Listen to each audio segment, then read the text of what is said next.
Dans cette émission spéciale Smart Tech en direct du Mondial de l'Auto, je vais recevoir des éditeurs de contenu parce qu'aujourd'hui, dans le monde de l'automobile, comme surprise, il n'y a pas que des voitures, il y a aussi des nouvelles applications qui démarrent. Donc on va découvrir ce travail, un côté coulisses entre les éditeurs de contenu et les constructeurs auto. Et on va commencer par une introduction avec Jean-François Laballe. Bonjour, mon premier invité.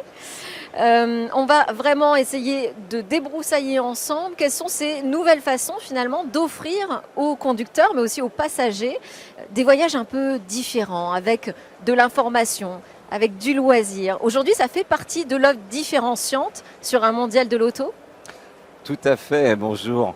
Effectivement, aujourd'hui, on veut redonner de l'enchantement à bord de nos véhicules en fait.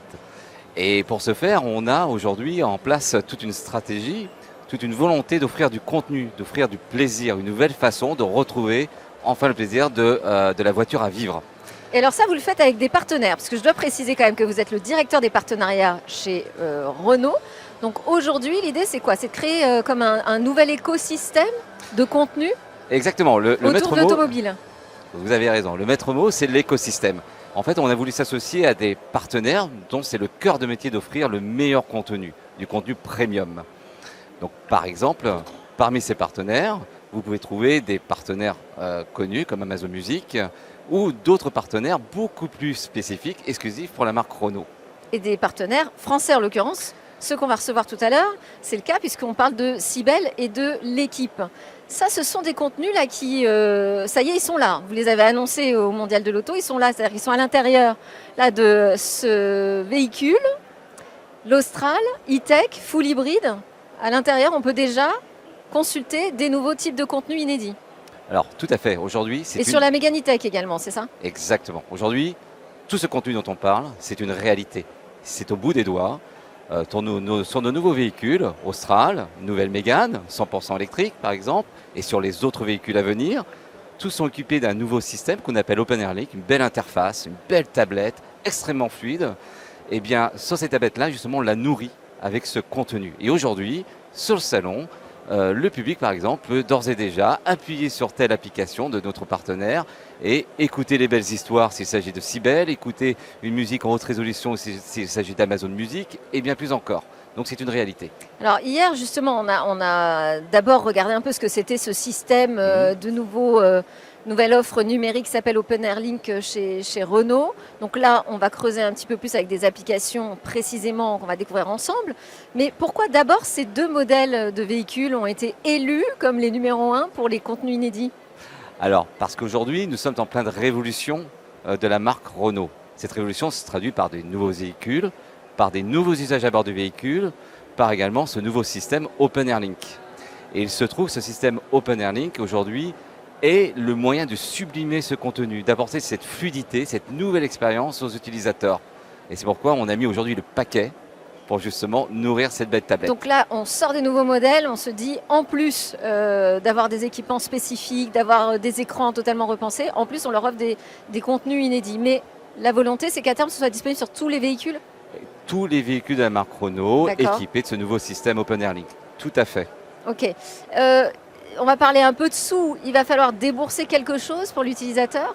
Alors, aujourd'hui, si on parle de sous, aujourd'hui, de base, dans le véhicule, il y a ce système qui est proposé et le contenu fait partie de cette offre de base. Et effectivement, l'utilisateur pourra toujours augmenter son contenu en prenant tel ou tel abonnement qui peut d'ailleurs, par ailleurs, avoir déjà sur son mobile. Parce que c'est ce que j'allais dire. On peut très bien être déjà abonné à l'équipe sur son smartphone. Qu'est-ce qui se passe quand je rentre dans ma voiture? Est-ce que j'ai accès? Est-ce qu'il y a une prolongation finalement, une continuité de service? Alors, par exemple, l'équipe, vous avez déjà cette offre premium qui est incluse de base dans le véhicule. Vous n'avez rien à débourser, pas besoin d'un abonnement supplémentaire. Amazon Music, si l'utilisateur a déjà son compte à Amazon Music, c'est très simple, il réutilisera à bord de son véhicule. Il y a une continuité totale entre ce mobile. Donc ça veut et le dire sur véhicule. l'équipe, pour l'instant, c'est Renault qui paye en fait. Aujourd'hui, c'est un partenariat. Enfin, ou C'est un partenariat. On offre aujourd'hui cette expérience le client conjointement. qui achète la voiture achète dans le package Exactement. désormais des applications finalement. Exactement, c'est extrêmement simple. Il n'a pas de démarche à faire, il n'a pas une option à prendre. C'est au bout de ses doigts dès l'instant qu'il reçoit son véhicule. C'est un peu comme le modèle des opérateurs mobiles. On peut faire le parallèle, c'est-à-dire que je choisis mon opérateur mobile, là je choisis mon constructeur auto qui m'offre en même temps un paquet d'applications gratuites. Eh bien, le parallèle est excellent. Merci. Merci. Effectivement, aujourd'hui, Renault change de positionnement. Renault est bien plus qu'un constructeur de voitures. Renault aujourd'hui est un fournisseur de services, un fournisseur d'expérience en fait. Et aujourd'hui, on prend exactement ce même positionnement que les opérateurs ont pu prendre par le passé. Alors qu'est-ce qu'on a, parce que j'ai cité 2 applications, mais qu'est-ce qu'on a comme nouveau type de format, plus largement, qui arrive? On peut consulter quoi? Des articles, des podcasts? Qu'est-ce qui arrive d'autre? Aujourd'hui, déjà, par exemple, avec Sibel, ce sont des audiobooks, par exemple, très bien adaptés pour les enfants. Si vous voulez, dans la voiture... Pour le départ en vacances à la Toussaint, par exemple. Exactement. Si vous voulez avoir de belles histoires et faire oublier la route à vos enfants, cette application Sibel regorge de contenu spécialement pour eux. Et pas que. Voilà. D'autres exemples? D'autres exemples aujourd'hui, vous avez, par exemple, Radio Player. Radio Player for Renault, c'est quoi? C'est une application qui vous permet d'accéder à toute la musique, à remplacer votre radio traditionnelle. D'accord. Et ça vous apporte quoi? Ça vous apporte déjà l'accès à toutes les radios de l'Europe, voire du monde entier.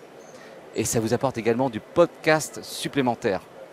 Donc aujourd'hui, sur telle ou telle thématique, etc. Vous réfléchissez à du streaming vidéo? J'imagine que le conducteur n'y aura pas accès tout de suite. Alors, mais c'est quand même une offre qui est très recherchée par les passagers. Alors nous, on ne réfléchit pas, on l'a fait. Ouais. C'est-à-dire que d'ores et déjà aujourd'hui, vous avez une application qui s'appelle Vivaldi, qui vous permet, lorsque vous êtes à l'arrêt, vous faites un pique-nique, vous vous reposez ou vous rechargez votre véhicule 100% électrique, de visualiser par exemple des vidéos sur YouTube. Alors ça, oui, ça j'ai vu ça. Vidéo. Mais moi, je vous disais justement l'étape d'après, de pouvoir offrir, je sais pas, un abonnement Netflix ou autre, d'ailleurs. Oui. Ça peut être un média audiovisuel français. D'offrir un accès streaming aussi dans la voiture. On peut envisager ça demain? Ah, mais bien naturellement. On a plein de choses dans les cartons. Okay. Tout le contenu dont on parle aujourd'hui, c'est juste, on va dire, un premier exemple de contenu qui va être enrichi dans les mois à venir. Donc oui, il y aura plein de belles et de très bonnes surprises. Bon, eh ben on va suivre ça. On vous le promet. Alors, vous êtes d'abord un ingénieur. Vous avez travaillé pendant 20 ans dans la tech, notamment chez Alcatel, je ne me trompe pas? Alcatel, oui. Donc vous avez participé là, à toute cette transformation, justement on parlait des smartphones, depuis l'arrivée des téléphones mobiles qui sont devenus des smartphones jusqu'à l'Internet des objets. Comment est-ce que, parce que vous avez rejoint Renault en 2017, exactement. Comment est-ce qu'on transforme un constructeur automobile et donc toute cette industrie en boîte technologique? Bien, aujourd'hui, c'est le marché qui nous transforme en fait. Et aujourd'hui, beaucoup de personnes viennent de tout horizon pour compléter, on va dire, le corps de métier de Renault. Des gens viennent du secteur des télécoms, viennent du secteur du cinéma, etc. Et aujourd'hui, c'est toutes ces pluralités de métiers qui participent à cette transformation du groupe Renault, dont je suis l'un des éléments, mais pas que. Voilà. D'accord. Donc on revient à cette idée que c'est par l'écosystème, finalement, qu'on peut véritablement transformer une industrie. Tout à fait.